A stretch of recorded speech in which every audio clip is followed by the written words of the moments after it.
একপাশে বিশ্ব ক্লাব ফুটবলের সেরা দলগুলোর একটি, আরেক পাশে পার্ট টাইমার দল। নিজেদের চেয়ে অনেক পিছিয়ে থাকা অকল্যান্ড সিটিকে নিয়ে তাই রীতিমতো ছেলে খেলাই করল বায়ার্ন মিউনিখ। সিনসিনাটির টিকিউয়েল স্টেডিয়ামে রোববার 10-0 গোলের জয়ে ক্লাব বিশ্বকাপে যাত্রা জার্মান জায়ান্টের। বদলি নেমে হ্যাট্রিক করেন জামাল মুসিয়ালা। দুটি করে গোল কিংসলে কোমান, টমাস মুলার ও মাইকেল ওলিসের। একবার জালে বল পাঠান স্তাশাবুয়ে। ম্যাচের ষষ্ঠ মিনিটেই লিড নেয় বায়ার্ন। কর্নারে উড়ে আসা বল পেয়ে হেড পাস করেন জোনাথন টা। ফিরতি হেডে বল জালে জড়ান কিংসলে কোমান। খানিক বাদে 3 মিনিটে আরও 3বার জালে বল পাঠায় জার্মান ক্লাবটি। 18তম মিনিটে ব্যবধান দ্বিগুণ করেন ফরাসি ডিফেন্ডার সাশা বুয়ে। এর পরপরই গোল করেন মাইকেল ওলিসে। 21তম মিনিটে বাঁ পায়ের শটে নিজের দ্বিতীয় গোলটি করেন কোমান। বান্ডেল থাকলে প্রতি সেনমানিতে টাকা বাঁচবে। বিকাশ সেনমানি বান্ডেল কিনে জিতুন প্রতি লেনদেনে।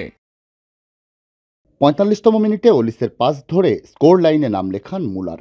বিরতির ঠিক আগে দুর্দান্ত নৈপুণ্যে ডি বক্সের বাইরে থেকে জোরালো শটে গোল সংখ্যা 6-এ নিয়ে যান ফরাসি মিডফিল্ডার ওলিসে।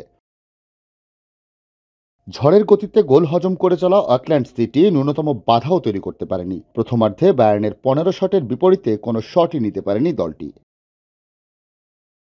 বিরতির পরও চাপ ধরে রাখে বায়ার্ন। 61তম মিনিটে হ্যারি কেইনের বদলি হিসেবে নামার 12 মিনিটের মধ্যে দুটি গোল করেন মুসিয়ালা।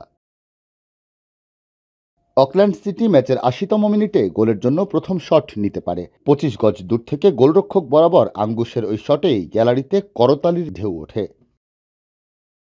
এরপরই হ্যাট্রিকের আনন্দে ভাসেন মুসিয়ালা। 84তম মিনিটে ডি বক্সের মধ্যে থেকে ডান পায়ের শটে দলের নবম গোলটি করেন 22 বছর বয়সী ফুটবলার। ক্যারিয়ারের পুরোটা সময় বায়ার্নে কাটিয়ে দেওয়া মুলার 89তম মিনিটে কাছ থেকে দারুণ ভলিতে নিজের দ্বিতীয় গোলটি করেন। মিউনিখের দলটিতে 35 বছর বয়সী জার্মান ফরোয়ার্ডের এটাই শেষ টুর্নামেন্ট।